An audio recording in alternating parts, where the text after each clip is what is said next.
आज हम पढ़ाने वाले हैं प्रीपोजिशन। प्रीपोजिशन क्या होती है? They show the relation between a noun और a pronoun. Preposition are words that show the position of something. यानी कि प्रीपोजिशन का यूज हम किसी सेंटेंस के बीच में उसकी पोजीशन बताने के लिए करते हैं और ये हमेशा रिलेशन को बताती है नाउन और प्रोनाउन के बीच का। ठीक है, आज आप प्रीपोजिशन पढ़ेंगे तो आज के बाद आप ये नहीं कहेंगे कि हमें प्रीपोजिशन नहीं आती है। आज मैं प्रीपोजिशन पूरी तरह से क्लियर कर देने वाली हूँ, बहुत ही आसान भाषा में आपको सिखाने वाली हूँ। तो यहाँ पर आप देख सकते हैं, मैंने यहाँ पर दो तरह की कुछ छोटी सी डेफिनेशन यहाँ पर लिखी है कि they show the relation between a noun और a pronoun. Preposition are words that show the position of something. तो ये आपको ध्यान में रखना है। अब हम कुछ एग्जांपल्स लेंगे जिनके थ्रू आपको पता चलेगा कि प्रीपोजिशन क्या होती है। अब यहाँ पर मैं आपको कुछ एग्जाम्पल दे रही हूँ। ये है कॉमन प्रीपोजिशन। जैसे कि आपने किसी सेंटेंस के बीच में देखा होगा in, on, at, of, for, over, beside, through, above, under, besides, into, between, to, और भी कुछ तरह के up, through, to, on, across, inside, इस तरह के वर्ड्स आपको दिखाई दिए होंगे। तो वो होती है प्रीपोजिशन। अब आप पता कैसे करेंगे कि यहाँ पे कौन सी प्रीपोजिशन लगेगी? तो आगे बढ़ते हैं। अब जो प्रीपोजिशन होती है उसके भी टाइप्स होते हैं। तो यहाँ पर मैं आपको वो टाइप्स बताने वाली हूँ जिससे कि आपको इजी हो जाएगा कि प्रीपोजिशन कैसे देखी जाती है, कैसे लगाई जाती है। तो यहाँ पर फर्स्ट जो टाइप हम लिख रहे हैं वो है टाइम। जहाँ पर भी आपको टाइम दिखाई दे वहाँ पे प्रीपोजिशन का यूज होता ही होता है। Second, place. अगर वहाँ पे किसी प्लेस की बात हो रही है, जैसे कि स्कूल, हॉस्पिटल, या फिर कोई भी दरगाह, या आप कुछ भी कह सकते हैं, कॉलेज, कोई भी प्लेस की बात हो रही है तो वहाँ पे भी प्रीपोजिशन का यूज़ होता है। अभी हम एग्जांपल्स देंगे जिससे कि आपको क्लियर समझ में आ जाएगा। थर्ड है डायरेक्शन। अगर हम कोई डायरेक्शन बताने की बात करते हैं वहाँ पे भी प्रीपोजिशन का यूज़ होता है। Fourth is agent.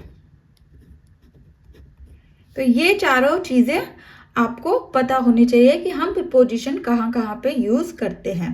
तो आपके सामने मैं एक चार्ट दिखाने वाली हूँ, आप उसका स्क्रीनशॉट ले सकते हैं, जो कि आपको ध्यान में रखना है, जिससे कि आपको बहुत ही क्लियर पता चल जाएगा कि प्रीपोजिशन का यूज़ कहाँ पे, कौन सी प्रीपोजिशन यूज़ होती है। तो यहाँ पर आप देख सकते हैं प्रीपोजिशन ऑफ टाइम। सबसे पहले हम टाइम की बात करेंगे। हमने 4 टाइप्स ऑफ प्रीपोजिशन बताया था। सबसे पहले हमने टाइम लिखा था, तो टाइम के अकॉर्डिंग आप कैसे प्रीपोजिशन लगाएंगे वो आप इस चार्ट में आप देख सकते हैं।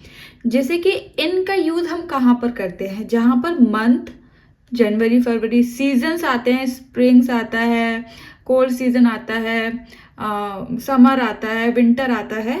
तो इस तरह के जो सीजन्स आते हैं उनसे पहले हम इनका यूज़ करते हैं। ईयर्स आते हैं, कंट्रीज हैं, लॉन्ग पीरियड्स हैं, जैसे कि in October, in winter, in summer, in 2016, in the 1800, in this century, in the Jurassic period, in the future. इस तरह से हम इनका यूज करते हैं। एट का कहाँ पे यूज करते हैं? कोई भी हम टाइम यूज कर रहे हैं, 6 o'clock, 5 o'clock, वहाँ पे हम एट का यूज करेंगे। और जैसे कि नाइट टाइम, डे टाइम, वहाँ पे भी हम एट का यूज करेंगे।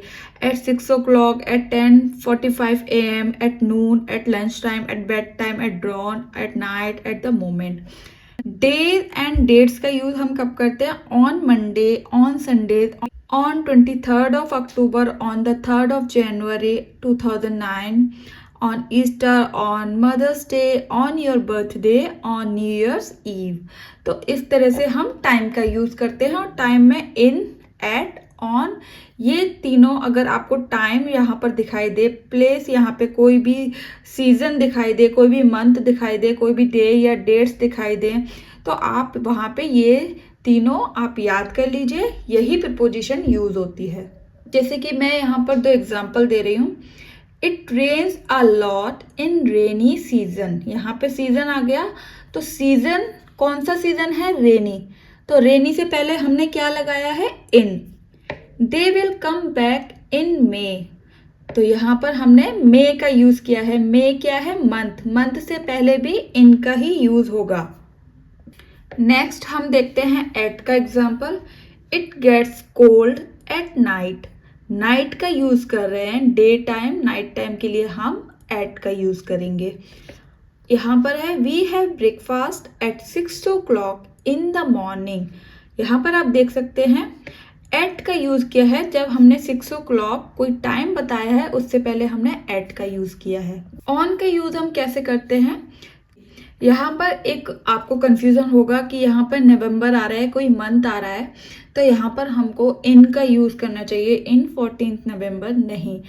आप देख सकते हैं कि मंथ से पहले एक डेट आ रही है, इसलिए हम यहाँ पर ऑन का यूज करेंगे। Children's day is celebrated on 14th November, क्योंकि यहाँ पर डेट आ रही है, इसलिए हम यहाँ पर ऑन का यूज कर रहे हैं। We will meet them on Monday. यहाँ पे डे आ गया, इसलिए हम यहाँ पर ऑन का यूज करेंगे। यहाँ पे भी आप देख सकते हैं, स्क्रीनशॉट ले सकते हैं। जैसे कि फर्स्ट इज ऑन। ऑन का हम यूज कैसे करते हैं? एग्जाम्पल आप देखिए, what's the cat doing on the table? Be careful, there's eyes on the sidewalk.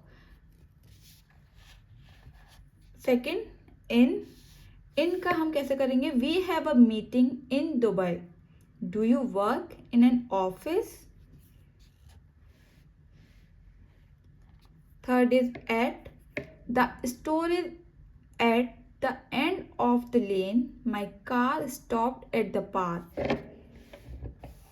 Between, I sat down between Joe and Diana. The paper had fallen between the desk and the wall. अगर आपको कोई भी doubt है या कोई भी question मन में आ रहा है तो कमेंट बॉक्स में आप पूछ सकते हैं, मैं आपका रिप्लाई बहुत ही जल्दी कर दूंगी। Beside, he sat beside her all night. There's a mill beside a stream. अब यहाँ पर देख सकते हैं above, over, कुछ इस तरह की preposition भी होती हैं, वहाँ हम कैसे यूज करेंगे? We were flying above the clouds. They live in the apartment above mine. He jumped over the fence. Below, please do not write below this line. He dived below the surface of the water. Under. Have you looked under the bed? The ruin of the Titanic remains under the ocean. Behind. Who's the girl standing behind Jen? There is a small street behind the station. In front of, Sam was sitting in front of my friends. आगे की preposition आगे की video में हम लेकर आएंगे। Thank you.